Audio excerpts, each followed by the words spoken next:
Sir ಏನು sir ಇದು Bluetooth ಸ್ಪೀಕರಾ ಅಥವಾ ಡಿಸ್ಪ್ಲೇನಾ ಏನಿದು ಸ್ವಲ್ಪ ಅರ್ಥ ಆಗ್ತಿಲ್ಲ ಹೇಳ್ಕೊಡಿ ಸರ್.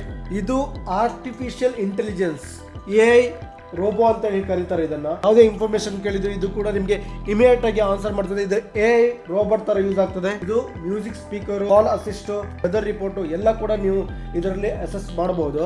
ಇದು ಟೇಬಲ್ ಕ್ಲಾಕ್ ತರ ಕೂಡ ಯೂಸ್ ಮಾಡಬಹುದು. ಇವಾಗ ನೋಡಿ, ಇದು ಒಂದು ಬಟನ್ ಪ್ರೆಸ್ ಮಾಡಿದ್ರೆ ರೋಬೋ ಆಕ್ಟಿವೇಟ್ ಆಗ್ತದೆ. Open YouTube, play some videos ನೋಡ್ಬೋದು. ಈಗ ಯೂಟ್ಯೂಬ್ ಅಲ್ಲಿ ವಿಡಿಯೋ ಪ್ಲೇ ಮಾಡ್ತಿದ್ದೆ ನೋಡ್ಬೋದು. ಹಾಗೆ ಸ್ಟಾಪ್ ದಿ ವಿಡಿಯೋ ಸ್ಟಾಪ್ ಆಯ್ತು. What is time right now? It's 1:48 p.m. Weather today in Bengaluru. In Bengaluru, Karnataka, India, it is cloudy from 12 a.m. to 6 p.m. with a high of 27 and a low of 21. Open dialler and call 123. 2, 3. Viral content ಹಾಗೆ viral ಗ್ಯಾಜೆಟ್ಗಳಿಗಾಗಿ ನಮ್ಮ ಪೇಜನ್ನು follow ಮಾಡಿ. ಈ ವಿಡಿಯೋನ ಹೆಚ್ಚು ಜನರಿಗೆ share ಮಾಡಿ. Thank you so much.